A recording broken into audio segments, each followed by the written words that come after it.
Hello students, welcome to Dakshina E-Classroom. So guys, how are you all? I hope you all are well and you are studying very well. So guys, let's start our new lecture of center of mass. So in this lecture we are going to start impulse. Impulse मतलब झटका या फिर kick. तो जैसे हम लोग क्या करते हैं when we are playing, तो बैट बॉल में हम लोग क्या करते हैं, बैट से बॉल को मारते हैं. तो वो बॉल ऐसे आई और यहाँ पे वेरी शॉर्ट टाइम के लिए it was in the contact with the bat और उस पर एक किक पड़ी और फिर वो वापस चली गई. तो क्या हुआ, यहाँ पे the direction of motion of ball has change और वो बहुत स्पीड से आती है और फिर बहुत स्पीड से जाती है. क्लियर है? तो अगर इतनी स्पीड से फिर वो जीरो होके फिर it is changing its direction, it means यहाँ पे फोर्स बहुत ज्यादा लगा है. तो इम्पल्स का मतलब है, इम्पल्स की बात हम तब करते हैं when a force of very large magnitude, बहुत लार्ज मैग्नीट्यूड का, is acting on a body for very short period of time, for very short span of time. बहुत छोटे टाइम के लिए जब एक बड़ा फोर्स लगता है तो वहां पे क्या होता है, द मोमेंटम चेंजेस, जो मोमेंटम में चेंज आता है दैट इज वेरी हाई, बहुत ज्यादा चेंज होता है मोमेंटम. एंड इसमें जो हम लोग फोर्स लगा रहे हैं, इस फोर्स को हम बोलते हैं इम्पल्सिव, और ये जो इफेक्ट आता है यहाँ पे इसको हम बोलते हैं impulse. So impulse is basically झटका. So when you are applying a very large force for very small span of time, इसका इफेक्ट बहुत ज्यादा होता है and it changes the momentum abruptly, और इसको हम बोलते हैं impulse. How we will calculate the impulse, या फिर हम पहले एग्जांपल देखते हैं. तो एग्जांपल जैसे बैट बॉल का मैंने एग्जांपल दिया, ठीक है. फुटबॉल को हम किक करते हैं और ये बहुत स्पीड से जाती है. तो ऐसे हमारे पास बहुत सारे एग्जांपल हैं. अगर आप किसी रस्सी को ऐसे बांधो, थोड़ा सा लूज करो, फिर से झटका दो, that is also an impulse. तो यहाँ पे हम लोग क्या कर रहे हैं, फोर्स को बहुत ज्यादा फोर्स लगा रहे हैं for very small span of time.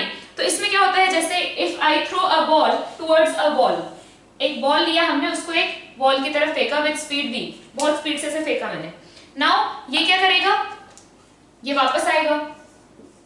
ठीक है, मान लो v स्पीड से गया और u स्पीड से वापस आया. So basically what is happening, पहले ये यहाँ पे जाएगा, ठीक है. जैसे यहाँ पे टच हुआ तो वो it will press the ball, तो नॉर्मल लगेगा उस पे, धीरे धीरे उसकी स्पीड क्या होगी, जीरो होगी.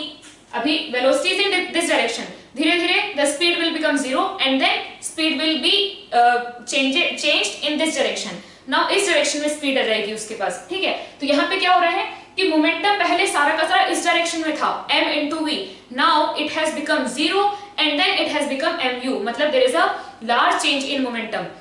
तो जब आप बहुत ज्यादा फोर्स लगाते हो very short period of time, जैसे यहाँ पे इन दोनों के बीच में कांटेक्ट बहुत छोटे टाइम के लिए है, एक बार ऐसे फेंक के देखो, बहुत जोर से बॉल को ऐसे फेंक के देखो, उस बॉल के साथ कांटेक्ट में बहुत छोटे टाइम के लिए रहता है, but still it has changed its momentum by a very large amount, बहुत बड़े अमाउंट से मोमेंटम चेंज हो गया. इट मींस फोर्स पक्का बहुत ज्यादा रहा होगा. क्लियर है? तो हम क्या लिखते हैं, हमारे पास इक्वेशन होती है from Newton second law, we have equation which is F is equal to dp divided by dt. ये आता है हमारे पास F is equal to dp divided by dt. If you are doing it for large momentum और for large time, मतलब एक बड़े time interval के लिए अगर आप कर रहे हो, then you write F average in that interval is equal to delta p by delta t. So now impulse को हमने कैसे डिफाइन किया है, so impulse is impulse which is represented by I, ठीक है. This is equal to F dt, where this F is very large and this dt is very small. एक बहुत बड़ा फोर्स बहुत छोटे टाइम के लिए लग रहा है. So if you write from this equation, what you write, dp या integration dp is equal to integration F dt, and this will give us the net change in momentum in that time, change in momentum. Clear है? तो basically यहाँ पे क्या हो रहा है कि ये जैसे ये जो प्रोसेस है, we are throwing a ball towards the wall and ये यहाँ पे गया, it has lost its velocity, उसके बाद गेन करके वापस आया. तो यहाँ पे that force which is acting between ball and the wall, we don't know about it. हमें बस इतना पता है कि हाँ नॉर्मल फोर्स लग रहा है, बट कितना लग रहा है वो हम नहीं बोल सकते. But what we can observe और what we can calculate is the change in its momentum. So basically we are not able to find out the force यहाँ पे कितना है, क्योंकि यहाँ पे जब फोर्स लगेगा तो इसकी जब स्पीड ज्यादा है तो ज्यादा प्रेस करेगा तो ज्यादा नॉर्मल लगेगा, फिर बीच में कम लगेगा. So basically in that dt time you will get an average force. किस तरीके से वेरी कर रहा है वो force between these two objects we don't know, but we can talk about the effect of that force. तो यहाँ पे एक फोर्स बहुत ज्यादा बड़ा मैग्नीट्यूड का लगा है which has changed it momentum, जो कि इनिशियल मोमेंटम कुछ था, फाइनल मोमेंटम कुछ है, we can find out the delta p. तो इसलिए हमने उस फोर्स उसके वो जो इम्पल्सिव फोर्स लगा है उसके इफेक्ट के बारे में हमने पढ़ना ज्यादा प्रेफर किया, and that effect is known as impulse. So basically impulse क्या है यहाँ से, impulse is the change in momentum, it is dp. So when you have very large force for very small period of time, very small span of time, at that time you will have a large change in momentum, and that is impulse, or that is the effect of impulse. Clear है ये चीज? तो यहाँ पे impulse is nothing but I is equal to integration dp or integration f dt, and this is large force, this is small time. और इन forces को हम क्या बोलते हैं, ऐसे forces को impulsive force. क्या है ये, impulsive forces. अब ये कोई अलग से फोर्स नहीं है कि कोई इंपल्सिव फोर्स कोई बन गया जैसे नॉर्मल है, टेंशन है, नो, कोई भी फोर्स इंपल्सिव हो सकता है, ठीक है। जैसे यहाँ पे हमने क्या किया, वी आर हिटिंग दिस और we are throwing this object towards the wall, तो उनके बीच में कौन सा फोर्स लग रहा है, नॉर्मल लग रहा है, ठीक है। अगर मान लो कोई दो बॉल हैं, दोनों एक दूसरे की तरफ आ रहे हैं विद स्पीड मान लो v1 v2, और फिर दोनों टकराने के बाद इधर u2 से गया, ये इधर u1 से गया, तो इनके बीच में भी एक फोर्स लगा और फिर इनका मोमेंटम चेंज हो गया, that force is again normal. यहाँ पे एक ऑब्जेक्ट को आपने नीचे फेंका, ये ऐसे आएगा और फिर ये ऊपर जाएगा, विथ u स्पीड आया, v स्पीड आया, u स्पीड से गया, then again here normal is acting. Clear है ये चीज? तो यहाँ पे इंपल्सिव फोर्स कोई भी फोर्स हो सकता है, जैसे मैंने यहाँ पे एग्जांपल दिए, यहाँ पे normal force is impulsive force, और इंपल्स को हम कैसे फाइंड आउट करेंगे, impulse will be the integration f dt, integration f dt। Now in some cases आपको क्या गिवन रहेगा कि भाई इतना मोमेंटम चेंज हो गया, then what was the force which was acting on that object for that time dt, for that interval dt, कि इतना मोमेंटम चेंज हो गया है तो कितना फोर्स लग रहा था, या फिर इतना मोमेंटम चेंज हो गया है, then what was the impulse, क्या कौन कितना कितने मैग्नीट्यूड का आपने उसको किक मारा या कितने मैग्नीट्यूड का आपने उसको झटका दिया, ठीक है। सो लाइक दैट आपको क्वेश्चंस आएंगे। तो यहाँ पे इंपल्स के बारे में हम क्या क्या बोल सकते हैं, एक तो पहली चीज हमारे पास आ गया I इज इक्वल टू, ठीक है, integration dp integration f dt। Clear है ये चीज? अब यहां से I can write this is equals to p final minus p initial, ठीक है। तो I can write p final, अगर आपको इनिशियल मोमेंटम गिवन है या initial speed of the particle given है और आपको ये पता है कि आपने कितना मैग्नीट्यूड का इंपल्स उस पे अप्लाई किया था, then you will be able to find out the final momentum. So p final will be equal to p initial plus I, p initial plus I, p final is equal to, और क्या लिख सकते हैं हम, p initial plus f dt। Clear है? तो ये सारी चीजें हम यूज करेंगे धीरे धीरे। और क्या है, अगर आपके पास ft कर्व गिवन है, ft कर्व अगर गिवन है तो उससे भी आप क्या फाइंड आउट कर सकते हैं, you can find out the impulse. तो ft कर्व का इंटीग्रेशन, ft कर्व का एरिया अंडर कर्व है ना, f dt integration f dt is nothing but area under f and t curve.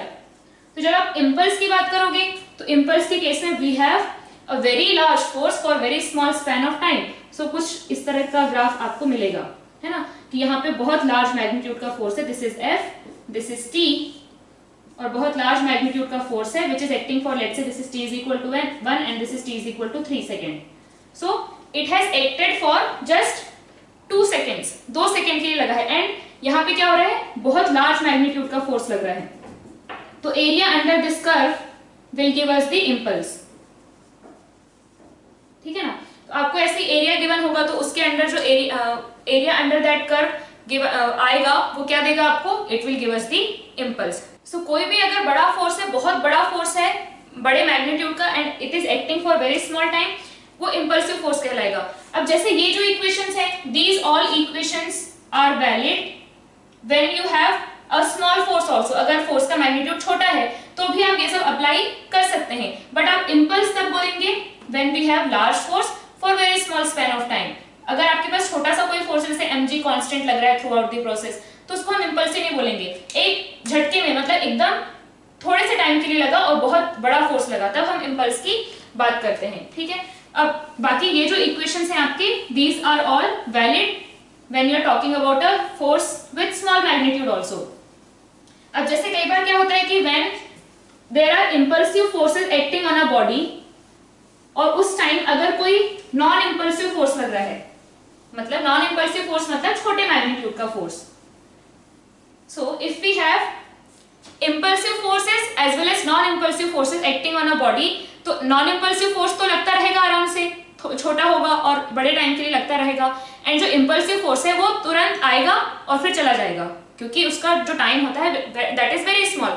तो उस छोटे से टाइम में जो चेंज इन मोमेंटम आएगा, उस छोटे से टाइम में जो चेंज इन मोमेंटम आया वो किसकी वजह से होगा? That is because of impulsive force as well as non impulsive force. लेकिन इंपल्सिव फोर्स की वजह से change in momentum will be so large that we can neglect the change in momentum because of non-impulsive force. So like if we have, जैसे यहाँ पे क्या होता था, हमने जो प्रोजेक्टाइल वाला केस लिया था, प्रोजेक्टाइल मान लो यहाँ से जा रही है, बढ़िया, इस पे mg लग रहा है and it was about to go in this path.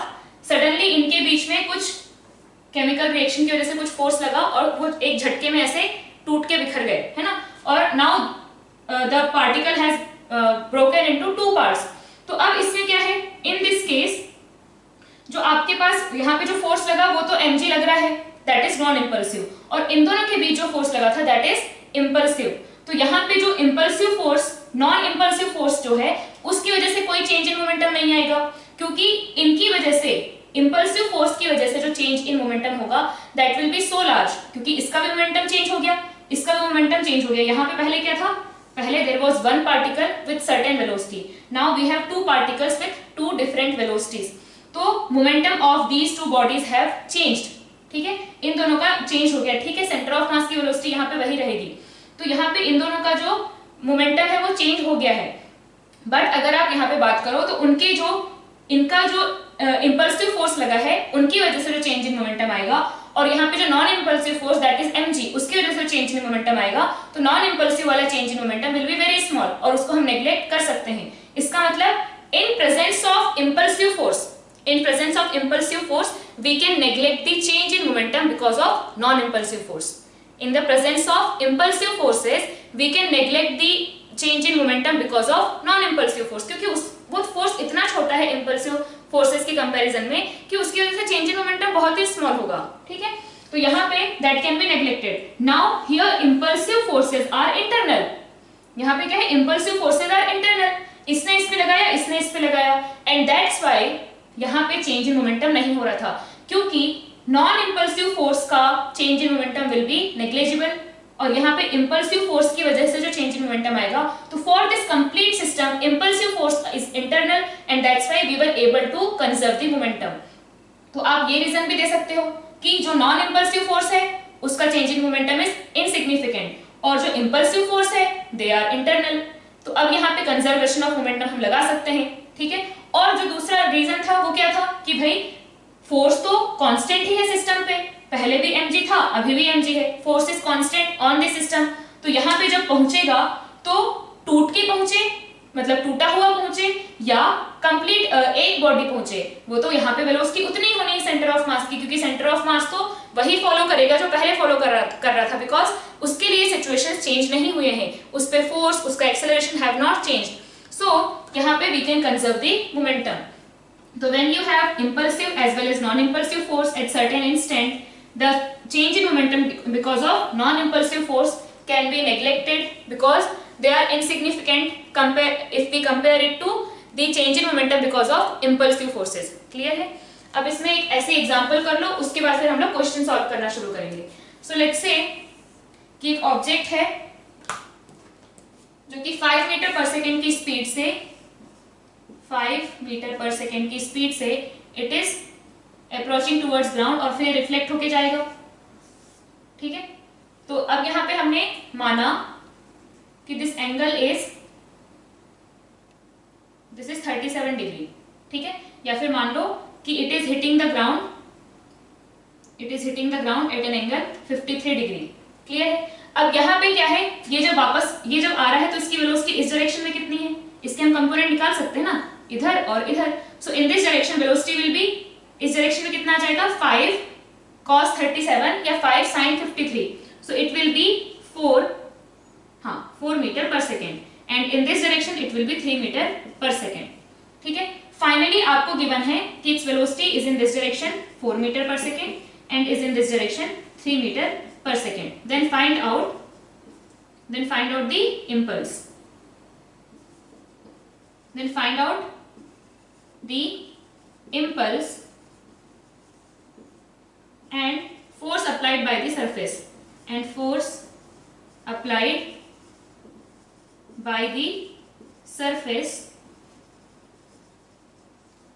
if the object is in contact with the surface for 0.001 second. So first we have to find out the impulse and next we have to find out the force applied by the surface if the object is in contact with the surface for 0.001 second. तो कैसे करेंगे? Impulse क्या है? Impulse is simply change in momentum और impulsive force लगा होगा और इसका मोमेंटम चेंज हो गया।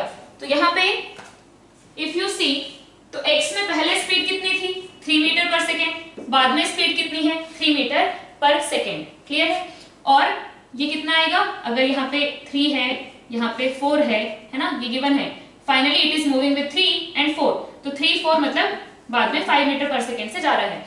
तो 5 से आया और 5 से गया। ठीक है, अब यहाँ पे if you want to find out change in momentum, so we will find in x and y direction. So delta p in x कितना हो जाएगा? p final, so m into 3 minus p initial, m into 3, it is 0. It means the in x direction the momentum has not changed. Momentum change होने के लिए you need force, आपको force चाहिए momentum change होने के लिए। But just see here, if this object is hitting the ground, if this object is hitting the surface, this surface can apply a force, normal force. ठीक है, friction यहाँ पे है नहीं। It can apply a normal force. Normal force will act perpendicular to the surface. It means normal force on this object will act only in upward direction. और अगर सिर्फ upward direction में है, it means parallel to the surface or in x direction there is no force. If there is no force, so definitely in x direction momentum should remain same. तो x direction में पहले भी कितना था 3m and later also it is 3m only. So in x momentum is not changing because F net in x is 0. Let's talk about the momentum in y. So P final is, let's say, positive here and negative here. So P final is 4 into m into v. So m is 4, m is m and velocity is 4. So 4m minus, it is minus 4. Initial velocity is 4 in downward direction, so it is minus 4. So P final minus P initial, it is 8m. So delta Py is 8m. Clear? So this is equals to impulse and direction will be what? So basically this is 4m j cap minus 4m j cap, so it will be equal to 8m j cap. So direction of impulse will be in positive y direction. ठीक है, और direction of impulse will be same as the direction of change in momentum. जैसे हम लोग के पास क्या आता था, change in velocity delta v and direction of acceleration. Acceleration का डायरेक्शन किधर होता था? In the direction of change in velocity. उसके वेलोसिटी के डायरेक्शन में नहीं होता था, in the direction of change in velocity. तो similarly here we have direction of impulse is same as direction of change in momentum. इसको लिख लेंगे, direction of impulse is in the direction of change in momentum. जैसे direction of acceleration is in the direction of change in velocity. So direction of impulse is here in positive y direction. Now next we have to find out the force applied by the surface if the object is in contact with the surface for 0.001 second. So we know that I is equal to delta f integration f dt. This is I, which is equal to delta p. So here change in momentum is equal to 8mj, and also I can write f is equal to delta p or dp divided by dt. F is equal to dp divided by dt. So here dp is 8m and dt is 0.001. Clear? Take m is equal to 1 kg. M is equal to 1 kg. Then F will be equal to 8 into 1 divided by 0.001, which is equal to 1, 2, 3, 8000 Newton. है ना?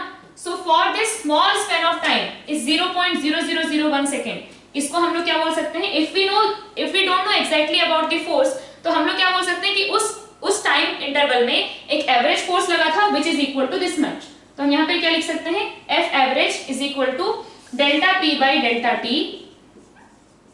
And here we know delta P in that interval is 8m, or 8 if we take m is equal to 1. So delta P is 8 and delta T is 0.001 second. So now we are getting F average is equal to 8000 Newton. It means for this much small time, इतने छोटे time के लिए 0.001 second के लिए कितना force लगा था? 8000 Newton force लगा था. तभी तो इतना मोमेंटम चेंज हो पाया ना कि 4 मीटर पर सेकेंड से ऐसे जा रहा है and then it is going 4 metre per second like this. Clear? और x में तो there is no change in momentum क्योंकि x में कोई फोर्स ही नहीं है. Whatever force is there that is normal force and it is acting in the y direction. तो x में कोई फोर्स नहीं है. x में there will be zero. Change in momentum will be 0 in x direction and change in momentum in y is 8 and F average which is acting for that much small time is equal to 8000 Newton. Clear? So we will be solving some problems related to impulse after this. So let's start solving the questions on impulse. So if I have a ball which is of mass m and is kept at rest on the smooth floor and an impulse of I naught is applied on the ball, then what will be its final velocity? So initially it was at rest and we have applied an impulse I naught. So what we have? We know impulse is equal to delta P, which is equal to P final minus P initial. So P final is, let's say its velocity is v. So P final will be mv minus P initial is 0 and the impulse is I. Everything is in x direction. So I am not using the vector or the arrow. So here we have v is equal to I naught by m. So it is going to move with speed I naught by m. This is the first question. So we are starting from the very basic questions. So next question is, let's say if a block of mass 10 kg was moving with velocity 2 meter per second and then because of some force or some impulse its final velocity was, some impulse was applied and its final velocity was 2 meter per second in this direction. Then what will be the impulse? So again impulse is equal to delta P, which is equal to P final minus P initial. So initially it was, finally क्या हो गया? 10 into minus 2 and initially it is 10 into plus 2. So impulse will be minus 20 minus 40 Newton second. Impulse will be minus 40 Newton second. This will be the impulse applied on this block. अब कहाँ से आया उतना हमें अभी यहाँ पे नहीं पूछा है. तो इतना हमें पूछा है कि what will be the impulse applied on the block. So it will be change in momentum. यहाँ पे change in momentum कितना है? Finally था 10 into minus 2 और initially था 10 into 2. Clear है ये चीज? So now next question is, if a football was having a speed 6 I cap, 6 j cap. Initially ले लो 6 j cap. Clear? And it is of mass 0.5 kg. ठीक है? So initially the football was having a speed 6 j cap and now it is reaching the goal post with speed, or it is going towards the goal post with speed 8 I cap after an impulse was applied. Initially its speed was or velocity was 6 j cap and then an impulse was applied on this ball and now it is moving towards the goal post with speed or with velocity 8 I cap. Then what was the impulse applied on the ball? So again impulse will be equal to P final minus P initial. So P final is 8 I cap. ठीक है ना? मास multiply कर देंगे, कोई दिक्कत नहीं है. 0.5 into 8 I cap minus initially what was the velocity? It was 6 j cap. So impulse will be 4 I cap minus 3 j cap Newton second. This will be the impulse applied on this football. Now next is, let's say you have a block of mass 9 kg which was at rest and then 1 kg was approaching towards this block with speed 100 meter per second. With speed 100 meter per second. Then find out the final speed of this complete system. This bullet was embedded in the system, in this block. ठीक है? After collision, this bullet got embedded in the block. Then what is this final speed of the system? So finally we will have a block of 9 kg plus 1 kg. It will be of 10 kg. And let's say it is moving with speed v. So now here what we'll have to do? Here initially it was moving with 100 meter per second and this was at rest. Now when it is colliding with this block, there is some force acting on this bullet and on this block. Clear है ये चीज? तो इन दोनों पे, ये दोनों एक दूसरे पे कुछ फोर्स लगा रहे हैं, but that force is internal, so because of that we can conserve the momentum. So if you want to find out the final velocity, what we'll have to do? We'll have to conserve the momentum. So initially what is the momentum? इसका तो zero है, इसका कितना हो जाएगा? m into v. And finally both are moving with same speed because वो क्या हो गए? दोनों एक ही बन गए. So we are getting v is equal to 10 meter per second. So both the blocks or block plus bullet system is going to move with 10 meter per second. Now अगर आपको पूछा जाए यहाँ पे कि what was the impulse acting between these two objects, है ना? इनके बीच में क्या impulse act हो रहा था जब इनके बीच में collision हुआ, तो कैसे find out करेंगे? You know change in momentum of this object, you know change in momentum of this object. अब जितना इसने इस पे फोर्स लगाया, same force this is going to apply on this object. दोनों एक दूसरे पे सेम फोर्स लगाएंगे. And the time of interaction, जो टाइम ऑफ इंटरेक्शन है, आफ्टर सम टाइम दोनों एक बन गए. Now both are moving with same velocity. But जब तक वो दो डिफरेंट ऑब्जेक्ट्स हैं and they are interacting with each other, उसका कुछ ना कुछ टाइम होगा and that time will be same for both. ये इसके साथ इंटरेक्ट कर रहा है, ये इसके साथ इंटरेक्ट कर रहा है. So F is going to be same for both, t is going to be same for both. So impulse भी क्या होगा? सेम ही होगा. impulse कैसे फाइंड आउट करेंगे? तो इसका चेंज इन मोमेंटम देख लो या इसका चेंज इन मोमेंटम देख लो. ऑन दिस ऑब्जेक्ट impulse का जो डायरेक्शन होगा, ऑन दिस ऑब्जेक्ट impulse का एग्जैक्टली ऑपोजिट डायरेक्शन होगा. क्लियर है ये चीज? तो for 9 kg block we have change in momentum delta p is equal to p final minus p initial, which is equal to p final कितना हो गया? Now this 9 kg is moving with 10 meter per second. So 9 into 10 minus 0. So basically कितना आ रहा है? 90 Newton second. And इसका ये positive आ रहा है भाई, हम सारा का सारा movement is in X direction, इधर पॉजिटिव इधर नेगेटिव. तो इस पे इंपल्स कैसा आया? Impulse on the block 9 kg block is 90 Newton second in this direction. And definitely उधर ही होना चाहिए. Why? Because initially it was at rest and now it started moving in this direction. So impulse या फिर जो भी आप jerk दे रहे हैं, जो भी झटका दे रहे हैं, that is should be in the positive x direction. If you talk about the bullet, for bullet what we have? Delta p is equal to p final minus p initial. So p final कितना है इसका? Now this bullet is moving with how much speed? 10 meter per second. कितने से जा रहा है? So p final is 10 into mass is 1 minus initially its velocity was 100 into its mass is 1. So what we are getting? Minus 90 newton second. इसका मतलब impulse on this 1 kg bullet is minus 90 newton second, या फिर you can say 90 newton second in this direction.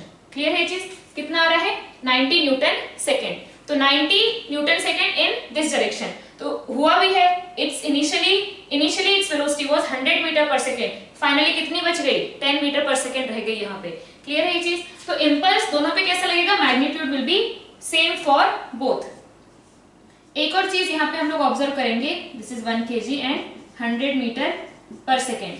So initially if we see energy in the system, so initially energy in the system was how much?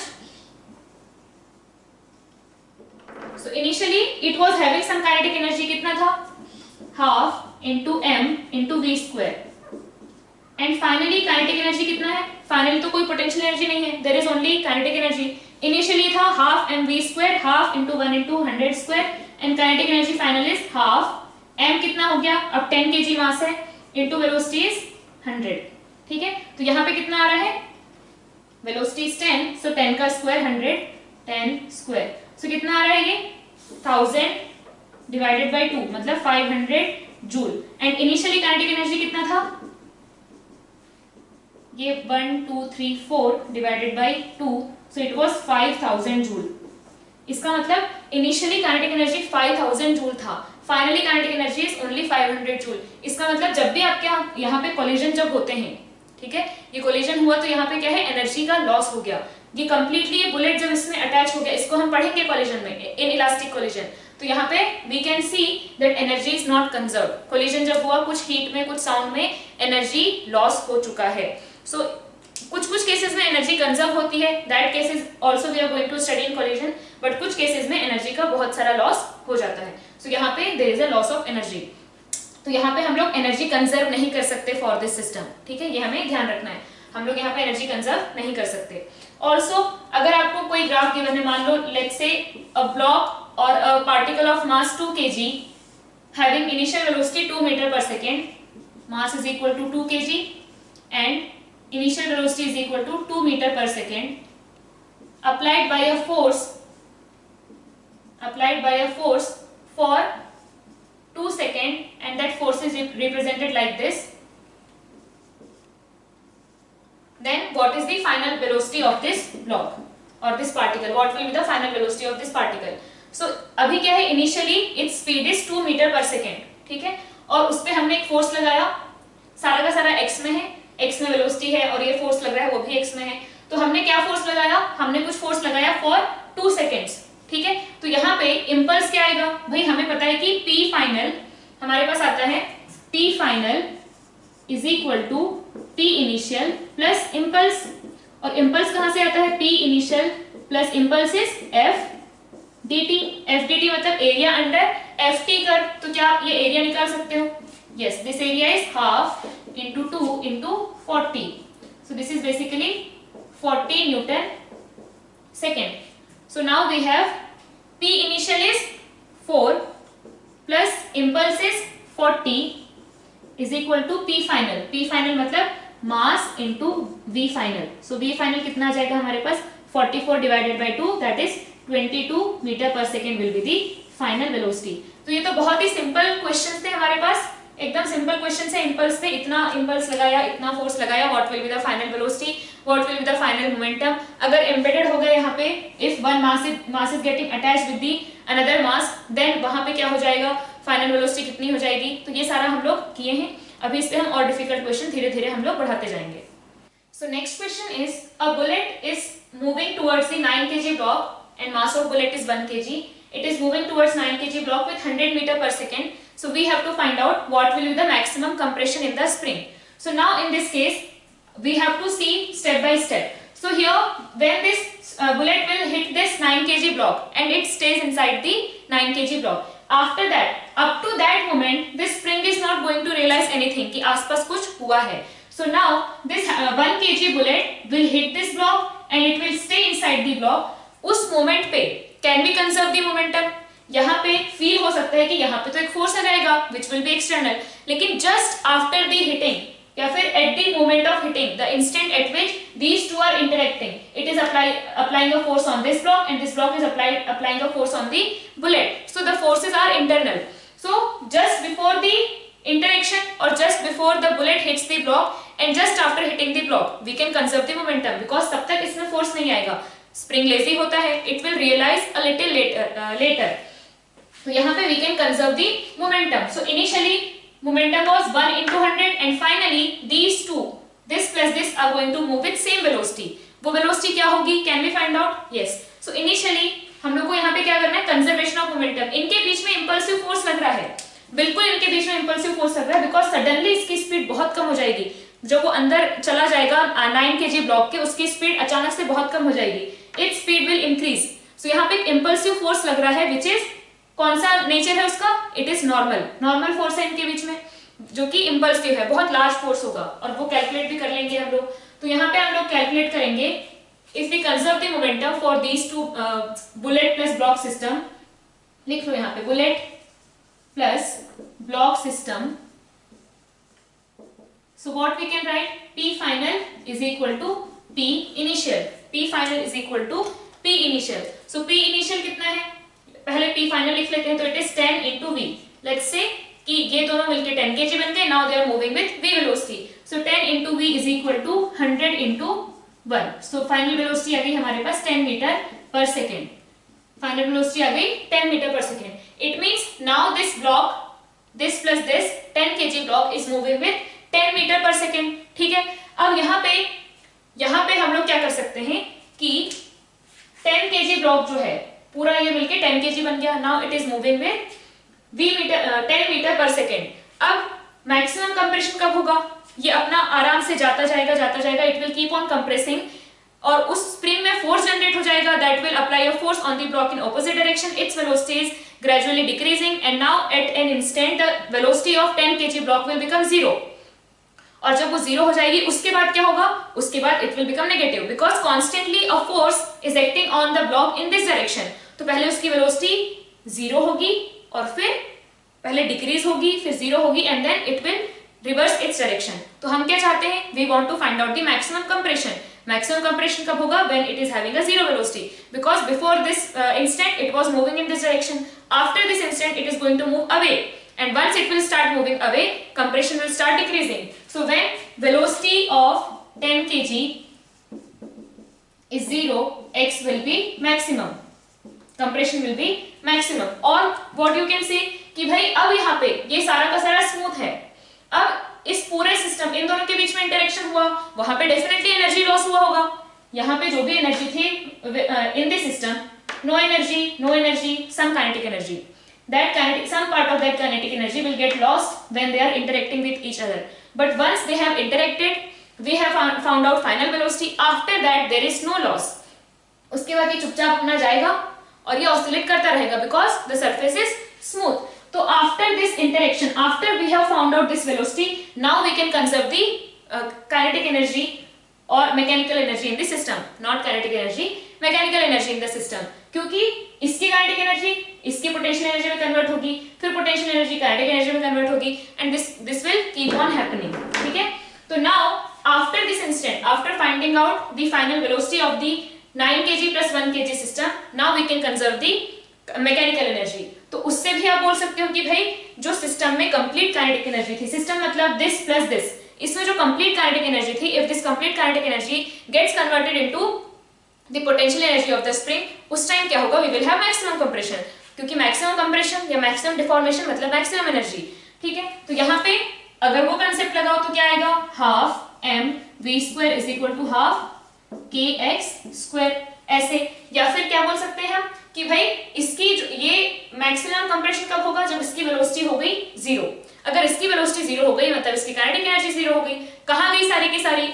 it got stored in this spring as potential energy. So half m is 10, v is 10 is equal to half k is 100 into x square. So 100 half. So x is equal to root 10 meter. The maximum compression in the spring will be root 10 meter. 3 point something meter will be the compression in the spring. ठीक है. अब next question क्या है? Next question में we have 2 kg block, 2.5 kg block and string and this complete system is at rest and now a bullet of 0.5 kg is coming towards the 2.5 kg block with the speed 100 meter per second. Then we have to find out the impulse of the tension which is in this spring, also the final velocity of the complete system. क्योंकि afterwards क्या होगा? अगर ये string है then this plus this सबके सब क्या करेंगे? साथ में मूव करेंगे because string is inextensible and definitely ये जो बुलेट है, बुलेट सी बोल दो, bullet C is getting embedded और it is staying inside the block B after the collision के बाद वो वहीं रुक जाएगा. So now again what we can do, यहाँ पे अगर आप ध्यान से देखो, so it is going to hit this block. इसने इसको हिट किया, सो सडनली इसकी वेलोसिटी विल डिक्रीज, इसकी वेलोसिटी इंक्रीज होने की कोशिश करेगी एंड यहाँ पे क्या है? यहाँ पे एक आ गया स्ट्रिंग. तो जैसे इसने इस पे इन दोनों का इंटरेक्शन हुआ, these two are going to apply a normal force on each other and that will have a large magnitude and it will be an impulsive force. So इन दोनों के बीच में impulsive force लग रहा है. जैसे इस पे impulsive force लगा, इसकी स्पीड अचानक से बढ़ेगी and when suddenly speed will increase, इसमें सडन से टेंशन आएगा बहुत ज्यादा क्योंकि बहुत स्पीड से आगे भागना चाह रहा है. तो tension will be very high. तो this tension will also be impulsive और जैसे इसमें impulsive टेंशन जनरेट हुआ, इस पे एक impulse लगेगा because of this tension and this will also move with the velocity. अब क्या होगा, क्योंकि ये स्ट्रिंग है और वो एक्सटेंड नहीं हो सकता, तो इसका मतलब this plus this plus this पूरा का पूरा सिस्टम एक कॉमन स्पीड से चलेगा। Let's say that common speed is v, ठीक है। तो अब यहाँ पे क्या हुआ, आफ्टर कोलिजन अगर इन दोनों का कोलिजन होने के बाद अगर ये v से चलना चाह रहा है, this will also move with v only, क्योंकि यहाँ पे स्ट्रिंग है। तो अब हमने क्या किया, फिर से हमने मोमेंटम कंजर्व किया, p initial is equal to p final. Initially momentum है 0.5 into 100 is equal to final momentum is 2.5 plus 2 plus 0.5, 2.5 plus 2 plus 0.5, this complete system will move with a common velocity. कितना आ जाएगा, ये हो गया 50 is equal to 3 plus 2 into v, है ना, 2.5 3 2 5, v is equal to again 10 meter per second. So this complete system is going to move with 10 meter per second. अब आपसे ये पूछ रहा है कि what is the impulsive normal which is acting here, or what is the impulse due to this normal, what is the impulse due to this tension. क्योंकि हमें यहाँ पे interaction का time given नहीं है, तो we cannot find out the force कि वहाँ पे average force कितना लगा होगा, but we can find out the impulse. क्योंकि आपको impulse find out करने के लिए you just need the delta p, but for finding out f you need delta p as well as delta t for finding out force. तो यहाँ पे आपको interaction का time नहीं बताया कि for how long they are interacting with each other, तो यहाँ पे हमें force हम find out नहीं कर पाएंगे, but we can find out the impulse. So let's see कि impulse कितना आ रहा है. So if we talk about the normal force here, तो इन दोनों के बीच में इस पे क्या क्या लग रहा है, जब यहाँ पे इन दोनों का इंटरेक्शन हुआ तो इसने इस पे नॉर्मल फोर्स लगाया, इसने इस पे नॉर्मल फोर्स लगाया, सडनली इसमें टेंशन जनरेट हुआ which is impulsive, it will act away from the body, तो यहाँ नॉर्मल टेंशन एंड इस पे tension. So on this body only one force is acting, on this body only one force is acting, on this body two forces are acting. Clear? So अब हमें find out करना है कि normal का impulse कितना है, tension का impulse कितना है. तो अब इसका जो मोमेंटम चेंज हुआ है, इसका जो मोमेंटम चेंज हुआ है that is only because of normal. सिर्फ नॉर्मल ने चेंज किया है इसका मोमेंटम. इट मींस इसका delta p will be equal to impulse of normal. Delta p for bullet will be equal to impulse of normal, है ना. So अगर हम बुलेट की बात करें, so for bullet delta p is equal to impulse of normal force, क्योंकि इसमें सिर्फ नॉर्मल लगा है. और you can write integration n dt, and also I am taking negative this side, positive this side. So normal is acting on this particle in this direction. तो कैसा आएगा, this should be negative. n dt कैसा आना चाहिए, negative आना चाहिए. देखते हैं. तो इंटीग्रेशन n dt कितना आ रहा है, इंटीग्रेशन n dt, या फिर this is acting in this direction, तो मैं माइनस ही ले लेती हूँ. this will be minus n, this will be plus n. तो हमारे पास क्या आ जाएगा, minus of n dt is equal to change in its momentum. So its initial momentum is, its final momentum is 0.5 into with what velocity is moving, finally it is moving with 10 meter per second. So final momentum minus initial momentum कितना आया, 0.5 into minus 90, it is equal to minus 45 Newton second. So, जो impulse of normal force है कितना है, -45 Newton second. Clear है ये चीज. अब अगर हम टेंशन की बात करें, तो block A, for block A whatever changes in momentum is happening that is because of the tension force. Tension का जो इम्पल्स आ रहा है उसकी वजह से इसका जो भी चेंज इन मोमेंटम है उसके लिए कौन रिस्पॉन्सिबल है, टेंशन. तो if we write change in momentum for this, we can find out the impulse of tension. So delta p is equal to impulse of tension is equal to, tension इधर लग रहा है, so I can write t dt. So integration t dt is equal to p final of this minus p initial of this. So p final कितना है, 2 into 10 minus p initial is 2 into 0. It is 20 Newton second. Clear? Now if we talk about the block B, block B पे there are two forces acting. Block B पे दो force act हो रहे हैं. So if I write I will be equal to net force on that block into dt, है ना, integration F net dt. So F net क्या है, इस पे एफ नेट है n minus t. So it is n minus t dt. on block B. Bullet पे क्या है, whatever change in momentum is happening, that is because of normal force which is acting in this direction. For this, whatever change is happening in its momentum, that is because of tension force which is in this direction. And on this block, change in momentum of this block is done by normal as well as tension. So effect of normal and effect of tension are responsible for change in momentum of block B. तो इसके लिए impulse के लिए हम क्या लिखेंगे, net force on it. And now here we know that normal is also impulsive, tension is also impulsive. अगर कोई non impulsive force होता, then we cannot write that force here. But यहाँ पे normal as well as tension both are responsible for changing its momentum. क्योंकि tension is also impulsive, normal is also impulsive. So now I can write n minus t dt is equal to, कितना आ जाएगा इसका change in momentum. P final कितना है 2.5 into 10 minus P initial कितना है 2.5 into 0, कितना आ रहा है 25 न्यूटन सेकेंड. अब if you see this complete system as one, if you see this complete system as whole, तो हमारे पास क्या आएगा कि टेंशन, यहाँ पे भी टेंशन, यहाँ पे भी टेंशन, यहाँ नॉर्मल, यहाँ normal. All these impulsive forces are internal. All these impulsive forces are internal. Clear? तो इसका मतलब कि ये जो पूरा सिस्टम है,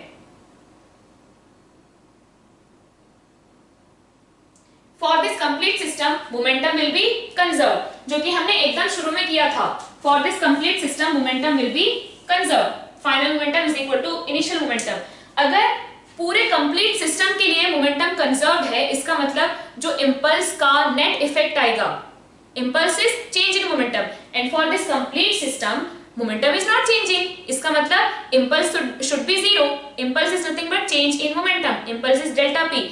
For this complete system, there is no change in momentum. It means there is no impulse. It means if we add all the impulse, this plus this plus this, हमें क्या मिलना चाहिए, जीरो मिलना चाहिए. Let's add it.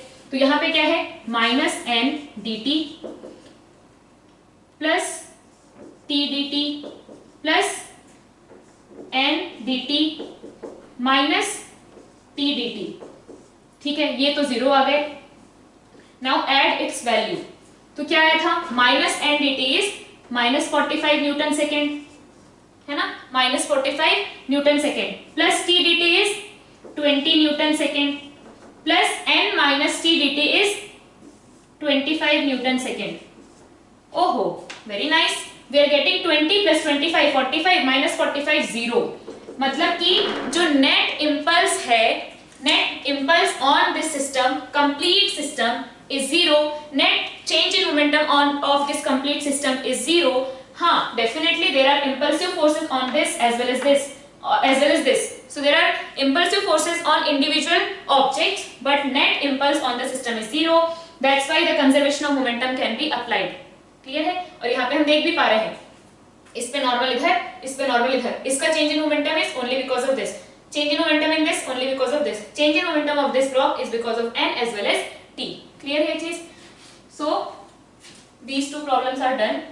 Now we'll see this in this place of string we have to replace it with spring. इस string की जगह हमको spring लगाना है and we have to solve the problem. ठीक है, तो ये देखते हैं अब. So now in place of string, now we have a spring.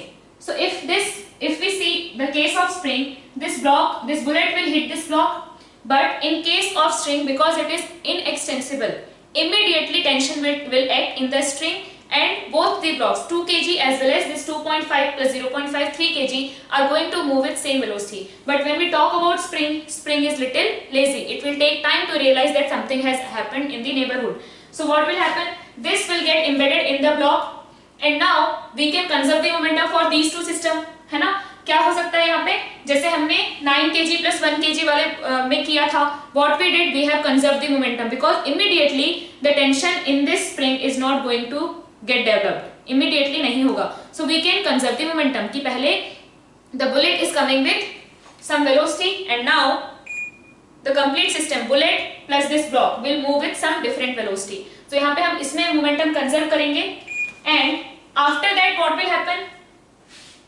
Immediately the tension will not get generated, but slowly and steadily this spring will get extended because this plus this system will move with some velocity. there will be some extension and slowly it will also start moving. Then it becomes a problem of conservation of momentum and maximum compression, which we have done in the conservation of momentum topic in that lecture.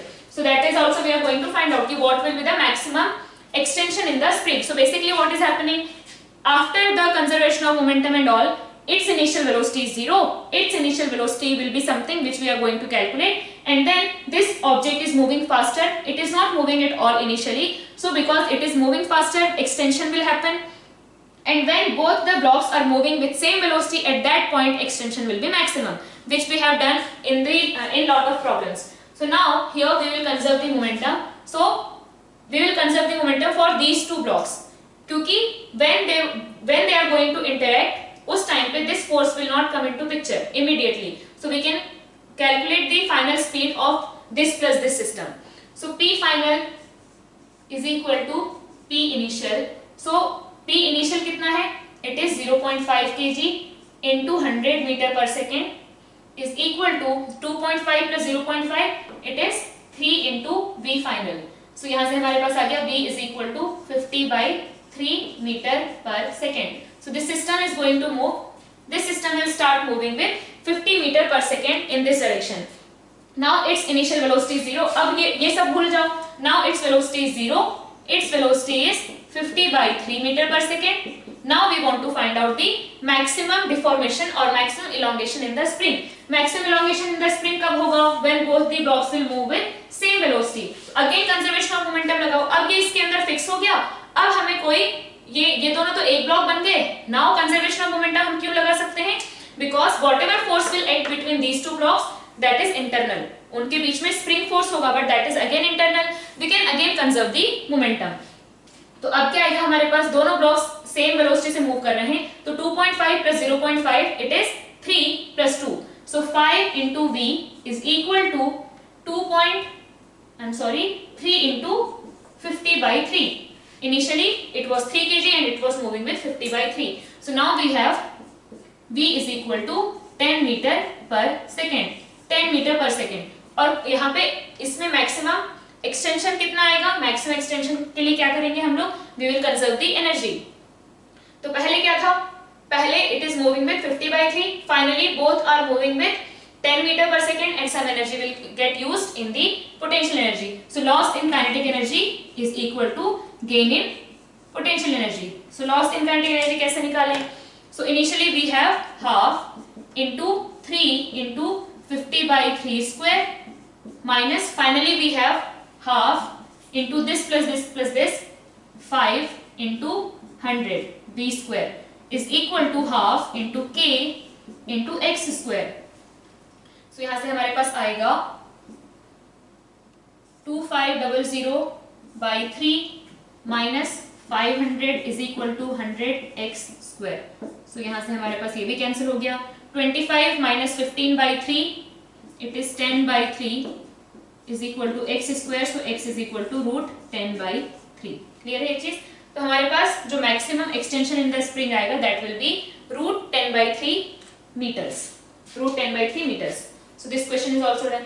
In this question आपसे ये बोला है कि this system is released, ये m plus m is released from rest and a bullet of mass m is coming toward this block with velocity v naught. Then we have to find the final velocity of the system. So we will analyze. जैसे यहाँ पे आपको question करना है, directly आप लगा सकते हो कंजर्वेशन ऑफ मोमेंटम, कोई दिक्कत नहीं है, बट क्वेश्चन को हम एनालाइज भी करते हुए चलेंगे कि भाई कौन सा टेंशन लगा, कौन सा इंपल्सिव फोर्स लगा, इस टाइप से चीजें हम करते चलेंगे. तो यहाँ पे क्या है? Here we have initially it is moving with v naught. अब जब यहाँ पे आएगा when this bullet will come here, ये इसको हिट करेगा. So पहले तो ये सिस्टम बढ़िया बैलेंस था, बढ़िया, इधर भी m इधर भी m, कोई दिक्कत ही नहीं है. mg लग रहा है, ऊपर टेंशन लग रहा है mg. So पूरा सिस्टम इक्विलिब्रियम है. सडनली इसने इसको हिट किया तो क्या होगा? जैसे ही हिट करेगा तो यहाँ पे इन दोनों के बीच में नॉर्मल फोर्स लगेगा. इस पे नॉर्मल फोर्स इधर लगा, इस पे नॉर्मल फोर्स नीचे लगा. So now that bullet will try to take that block in the downward direction. तो सडनली यहाँ पे क्या आएगा? ऐसे सोच के देखो, ऐसे लटका हुआ है ब्लॉक और सडनली बहुत स्पीड से एक बुलेट आ रही है, बहुत स्पीड से एक बुलेट आ रही है, तो उसको झटके से नीचे लेके जाने की कोशिश करेगी. And now we have tension here. Tension will get generated, that will be impulsive. और सडनली क्या होगा, इस पे टेंशन की इंपल्स लगेगी because the string can not get extended, तो ये नीचे जाने की कोशिश करेगा और सडनली ये ऊपर जाने की कोशिश करेगा। ठीक है, तो नाउ इस पे टेंशन लग रहा है इंपल्सिव, इस पे टेंशन लग रहा है इंपल्सिव, इस पे टेंशन इंपल्सिव इस तरफ है, it is opposing the motion. जो टेंशन का इंपल्स है on this block, it is trying कि ब्लॉक नीचे ना जाए, लेकिन this bullet is applying the impulse of normal which is trying कि ब्लॉक नीचे जाए। एंड इस पे टेंशन की इंपल्स कैसी लगेगी, it will act in this direction, ये टेंशन की इंपल्स क्या चाहेगी कि ये ऊपर आए। क्लियर है ये चीज? तो अब यहाँ पे इन दोनों के बीच में इंपल्स ऑफ नॉर्मल, इन दोनों के बीच में impulse of tension is acting. Now we can calculate. पहली चीज, अगर आप इसके बारे में बात करो, यहाँ पे अगर स्प्रिंग होती जैसे हमने यहाँ देखा, तो सिर्फ हम इन दोनों के बीच में क्या करते, मोमेंटम कंजर्व करते।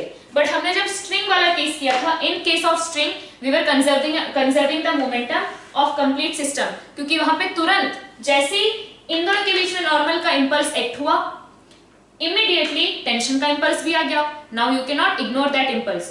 अगर आप सिर्फ इन दोनों को सिस्टम लोगे, then that tension will become external. ठीक है, but if you take this plus this as system, impulse of tension will also become internal because now it is inside the system. So in case of this, there is no force here. जब जैसे ही interaction इन दोनों के बीच में हुआ, the tension in this spring is not there. So हमने यहीं पे कंजर्व कर लिया momentum. But in this case in दोनों के बीच में इंपल्स लगा, immediately tension has come into picture. So now if we take this complete as a system, then the impulse will become internal. Tension के impulse, normal के impulse will become internal. Now what we can do, हमें इतना पता है कि हाँ यहाँ पे again these two are getting embedded, ये दोनों एक दूसरे के साथ जुड़ जाएंगे। So finally क्या होगा, we will have a system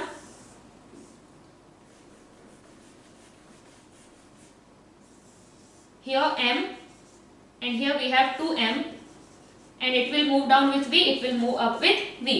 So basically पूरा का पूरा सिस्टम है 2m and m and it is moving with v. ठीक है, तो अब यहाँ पे क्या कर सकते हैं, कंजर्वेशन ऑफ मोमेंटम लगाया तो व्हाट विल डू,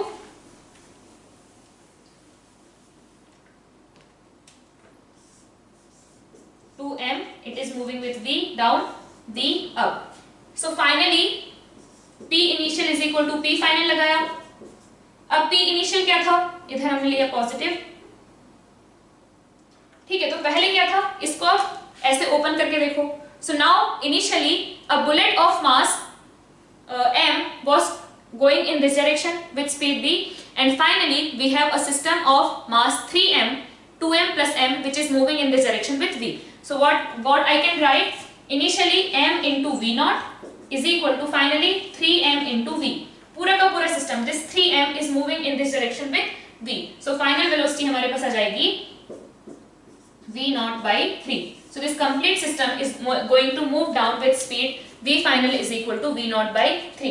अब आप चाहो, if you want to find out the impulse of tension, so आप क्या करोगे, find out the change in momentum for this. तो कितना है, initially its momentum was 0, finally its momentum is mv naught by 3, mv naught by 3. So impulse of tension is equal to mv naught by 3.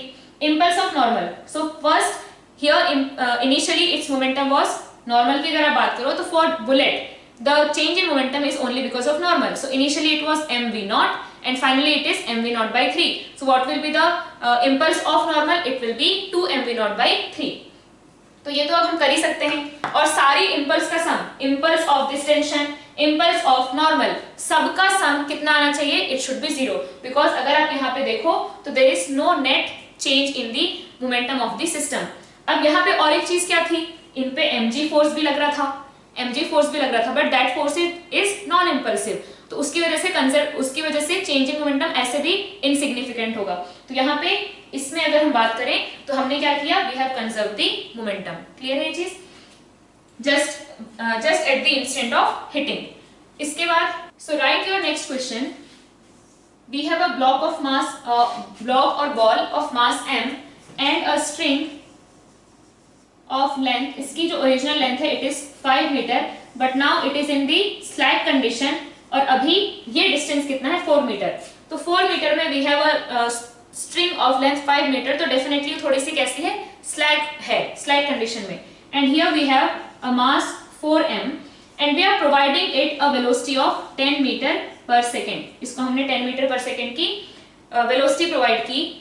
And finally we have to find out the velocity of this system. तो यहाँ पे होगा क्या, पहले वो हम observe करते हैं। तो now it will start moving like this in this direction. अभी बढ़िया स्ट्रिंग जो है स्लैक है, कोई ऑपोज नहीं कर रही है, कोई टेंशन जनरेट नहीं हो रहा है, it is not pulling the forum block back. Now slowly it will move like this, but at certain instant string क्या हो जाएगी, इट विल बिकम टाइट। ठीक है, तो अब वो टाइट कब होगी, जब वो पूरा का पूरा 5 मीटर स्ट्रेच हो जाएगा। क्लियर। तो यहाँ पे मान लो आया ब्लॉक, उसकी वेलोसिटी है 4, उसकी स्पीड है 10 metre per second, and now string has become taut. तो जब तक स्ट्रिंग टाइट नहीं हो जाती, the moment up to which the string is slack, this block is not going to move from its place. हाँ, also this system is not kept in the, ऐसे vertical में नहीं है, एक हॉरिजॉन्टल प्लेन में हो रहा है ये सब। ठीक है, यहाँ पे मैंने m को रखा, यहाँ मैंने 4m को रखा, एंड एक स्ट्रिंग है बीच में, इसको मैंने 10 मीटर पर सेकेंड की स्पीड इधर दी। तो mg वाला कुछ यहाँ पे सोचना नहीं है, it is happening at the plane surface. Clear है। तो अब यहाँ पे क्या हुआ, हमने इसको प्रोवाइड की 10 मीटर पर सेकेंड की वेलोसिटी। जब ये इस पॉइंट पे आया तो स्ट्रिंग कैसी हो गई, टाइट हो गई। तो जब तक स्ट्रिंग टाइट नहीं हो जाती, this will be at rest, इसको कुछ पता ही नहीं चलेगा। सो इस इंस्टेंट पे स्ट्रिंग टाइट हो गई, तो स्ट्रिंग कहां से कहां है, अभी इस तरीके से है।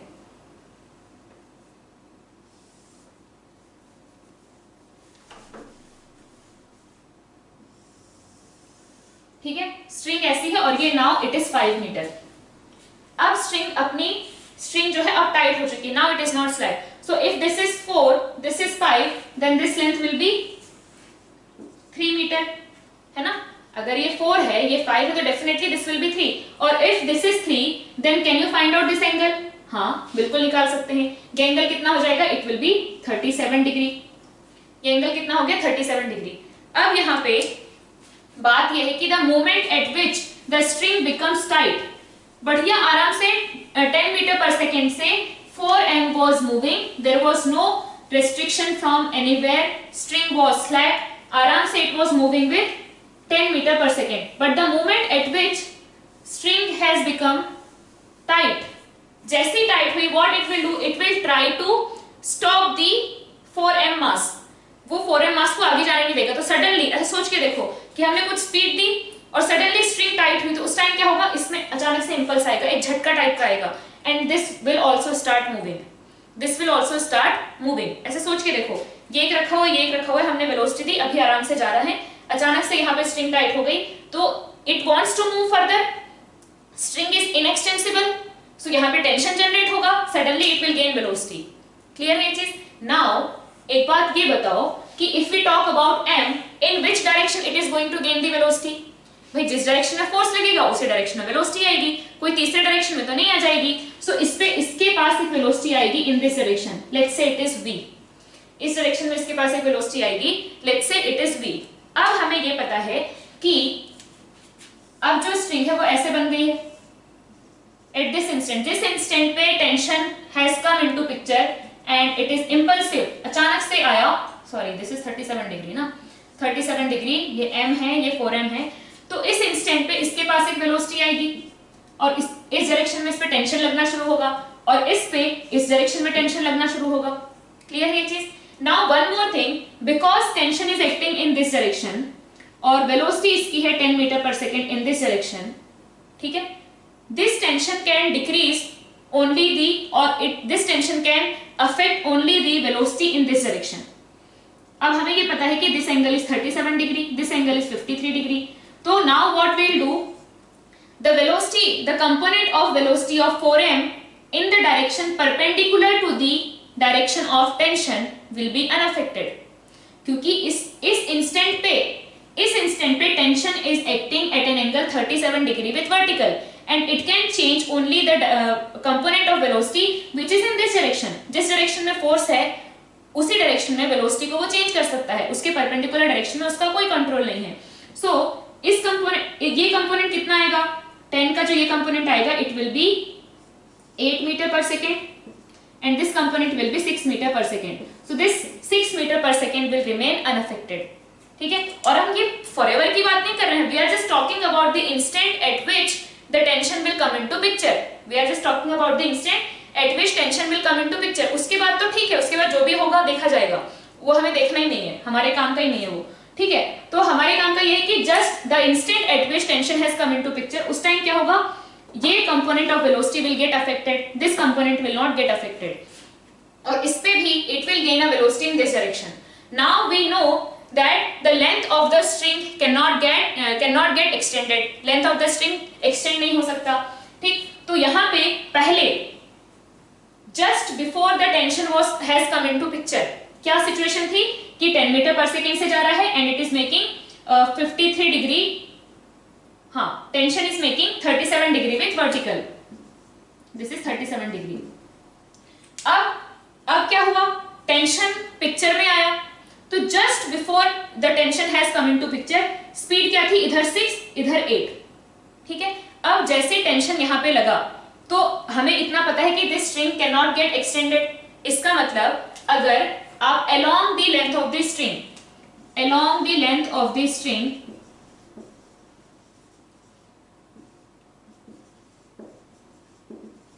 if we talk about the component of velocity along the length of the string, तो ये जितनी स्पीड से इधर जाएगा, भाई स्ट्रिंग तो टाइट हो ही गई है, ये जितनी स्पीड से इधर जाएगा उतनी स्पीड से इधर आएगा, नहीं तो स्ट्रिंग टूट जाएगी, string can not get extended. So along the length of the string component of velocity is going to remain same, component of velocity is going to remain same, clear है। इसका मतलब जो वेलोसिटी इसकी होगी इधर, same velocity will B of this block in this direction, नहीं तो string क्या हो जाएगी, एक्सटेंड हो जाएगी, which is not possible.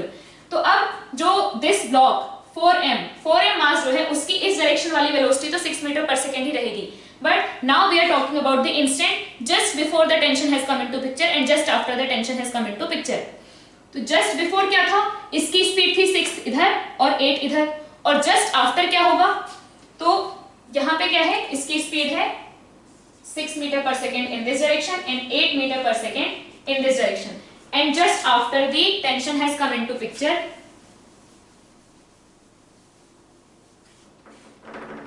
it will look like this।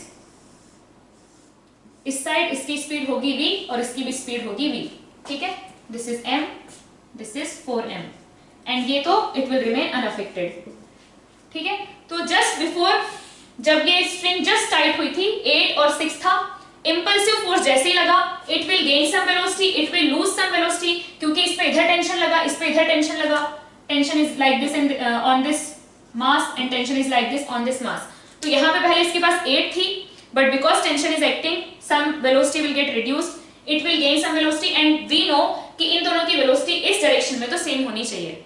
तो now what will do, will conserve the momentum of this system, this plus this system in this particular direction. Why?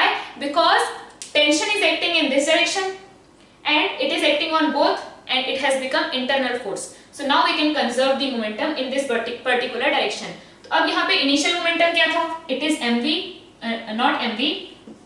Initial momentum was 4m into 8. इस direction में अगर आप initial momentum देखो, it was only this was moving with what velocity? It was moving with 8 meter per second. Finally, both are moving with what velocity? V velocity. So 5m into v. So यहाँ से हमारे पास क्या आया? V is equal to 32 divided by 5 meter per second. इसका मतलब at this instant, the moment at which the tension as impulsive force has come into picture, its velocity will become, it was 8, it will become 32 by 5 in this direction. 6 meter per second in this direction, it will remain same, and it will also gain a velocity 32 by 5 meter per second in this direction. Now you can calculate the impulse of tension. तो on this tension is acting in this direction, तो इस पे impulse of tension कितना आ जाएगा, इसका change in momentum, तो initially तो 0 था, finally क्या है 32 by 5 into its mass, 32 by 5 m।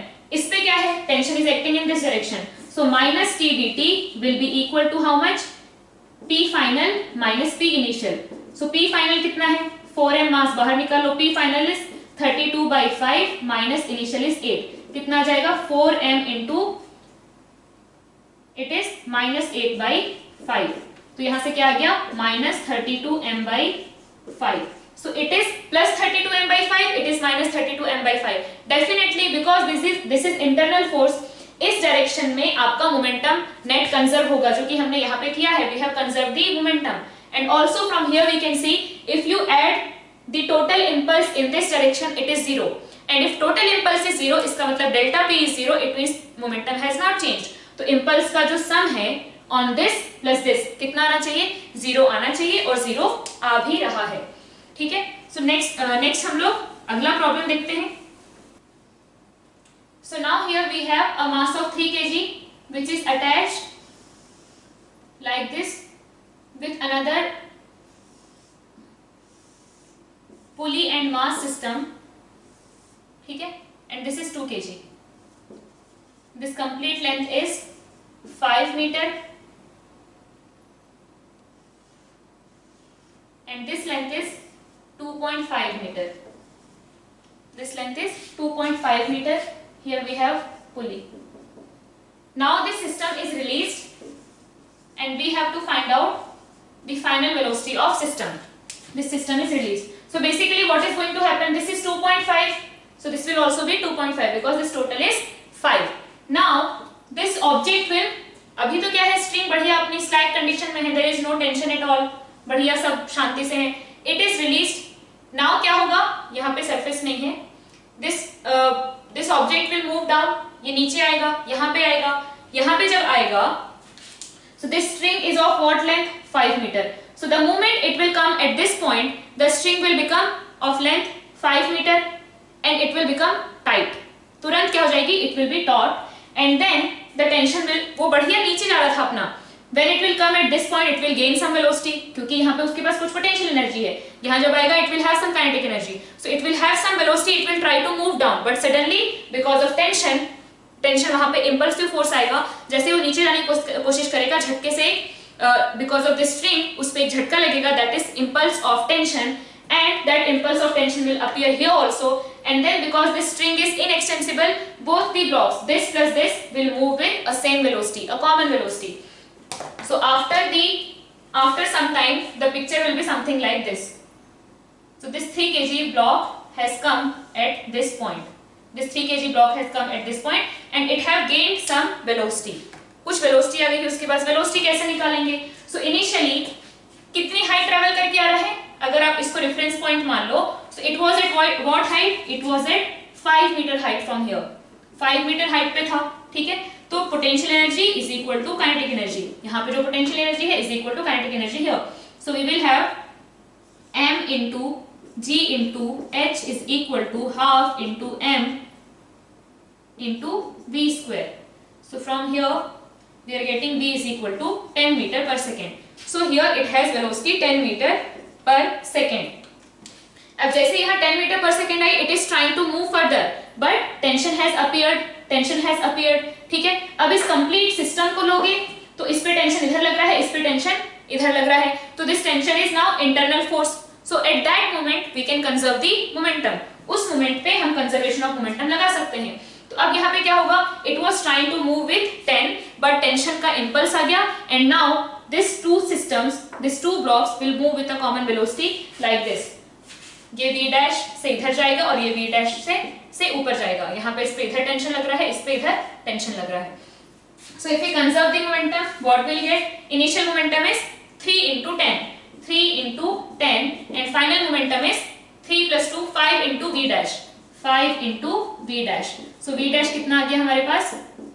6 meter per second. So the complete system is going to move with 6 meter per second. Now if you want to find out the impulse of tension, हम क्या करेंगे? इस पे लगाएंगे the change in momentum. Change in momentum will be equals to tension of impulse of tension. Clear है? अब next है कि you have a block of mass, some mass, and now a bullet is fired with speed u at different angles.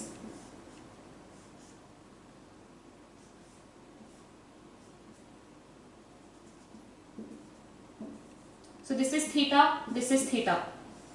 Clear? Same speed है. Now we have to tell in which case the tension which will get generated in this spring will be impulsive. ठीक है? तो अगर आप यहाँ पे देखो in first case इसका कुछ कंपोनेंट है, इस बुलेट का कुछ कंपोनेंट है u sin theta and in this direction it is u cos theta. This is theta, this will also be theta. So in this direction component of velocity is u cos theta, in this direction it is u sin theta. So because of u sin theta, ये जब यहाँ पे पहुंचेगा, ये component जब वो यहाँ पहुंच रहा है, हम तब की बात कर रहे हैं, तो ये जब यहाँ पे पहुंचेगा it will hit this block with u sin theta in this direction, u cos theta in this direction. Clear है? अब अगर आप ध्यान से देखो, so this bullet is coming and it is hitting this block with u sin theta in this direction and u cos theta in this direction. Tension can act only in this direction. इस instant पे, जिस instant पे this bullet is about to get embedded in the block, at that instant tension is acting in upward direction. It can only control the u sin theta component. Also we know that this string cannot get extended. तो जैसे ही ये आपका जो bullet है इसके पास पहुंचेगा, इसका u sin theta component गायब, क्योंकि ये इसको नीचे लेके जा नहीं सकता, because this block can not move in downward direction. और जैसे ही ये बुलेट इस पे अटैच हुई, that bullet also can not move downward in downward direction. It means इसका u sin थीटा वाला कंपोनेंट क्या बन जाएगा? Immediately it will B zero. And क्यों होगा वो? It will B because of the tension of the impulse. Clear है ये चीज? तो यहाँ पे क्या होगा? इंपल्स लगेगा टेंशन का, which will reduce its velocity. इसकी खुद की तो कुछ वेलोसिटी थी नहीं, इसकी वेलोसिटी थी बस इन डाउनवर्ड डायरेक्शन, उसको जीरो कर दिया.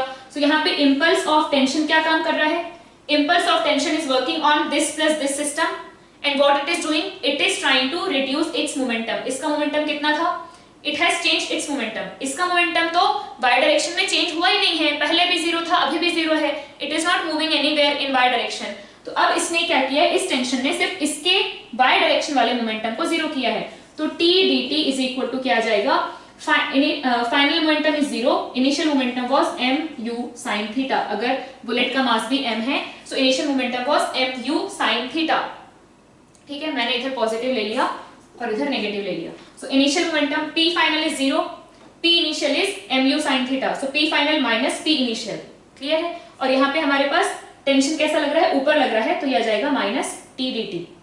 क्लियर है ये चीज? और अब टेंशन यहाँ पे भी लग रहा है, सो यहाँ पे तो टेंशन कुछ कर नहीं रहा है भाई, ये तो फिक्स है ना. इनके बीच में अलग से और फोर्स लग रहा है, क्योंकि ये तो अब क्या है? एक्सटर्नल सिस्टम है. तो यहाँ पे जो टेंशन लग रहा है वो तो कुछ कर नहीं सकता, क्योंकि अब इन दोनों के बीच में फिर से यहाँ पे टेंशन लगेगा between this ceiling and this wire.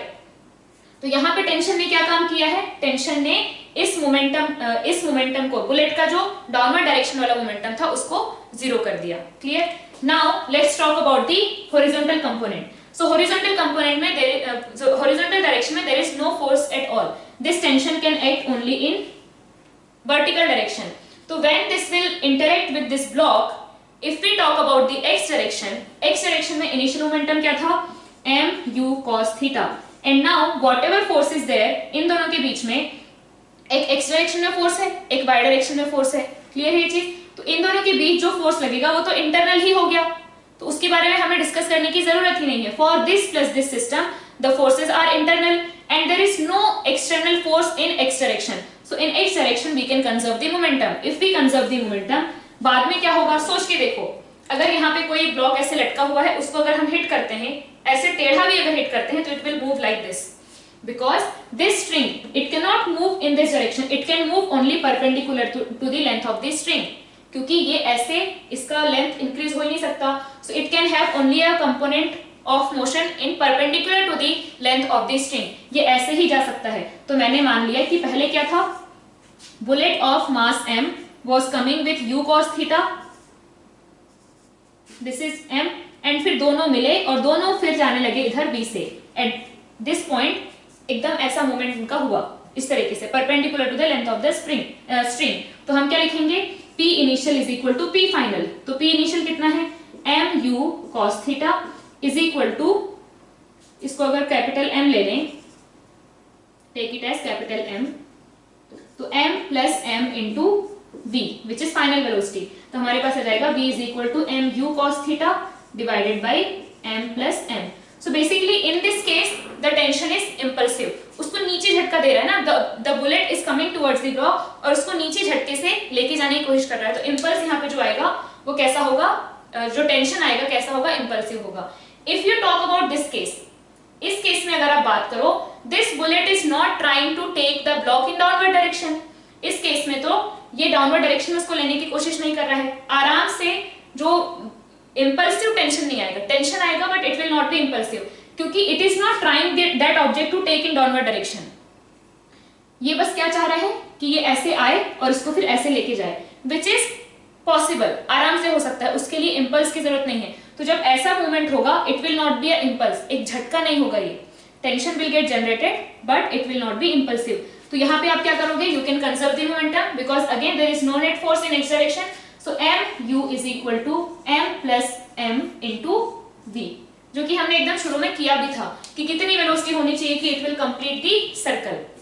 Third case अगर आप देखो तो थर्ड केस में तो it is moving like this, one component is in this direction, another component is in this direction, u cos theta and u sin theta. तो ये तो क्या कर रहा है, it is taking the block up. अब अगर लेके जाना है तो स्ट्रिंग तो ऐसे ही स्लैक हो जाएगी, तो टेंशन की बात ही नहीं है। और x डायरेक्शन में भी, x डायरेक्शन में you can conserve the momentum because again there is no net force in the x direction, but in these two cases the tension will not be impulsive, but in this case tension will be impulsive. इसी की जगह अगर आप यहाँ पे लगा देते spring, if you keep spring here, तो किसी भी केस में, इन दोनों केस में तो वैसे भी टेंशन इंपल्सिव नहीं है, इस केस में भी टेंशन इंपल्सिव नहीं होगा, tension in the spring will not be impulsive, क्योंकि हमें पता है कि this spring can get extended, ये स्प्रिंग आराम से नीचे जा सकता है, वो कोई उस पर रिस्ट्रिक्शन लगाने वाला नहीं है। तो यहाँ पे टेंशन क्या होगा, it will not be impulsive, आराम से इसमें टेंशन आएगी और this block will move down. ठीक है, कि आप एक नॉर्मल फोर्स लगा रहे हो, simply you are applying a force and the system is moving. जब यहाँ पे इंपल्स की बात कब आती है, जब वो जो हम करना चाह रहे हैं दैट इज नॉट पॉसिबल। ठीक है, तो यहाँ पे क्या होगा, इस केस में दिस कैन मूव डाउनवर्ड, तो बढ़िया यहाँ पे टेंशन जनरेट होगा, इट विल मूव डाउनवर्ड।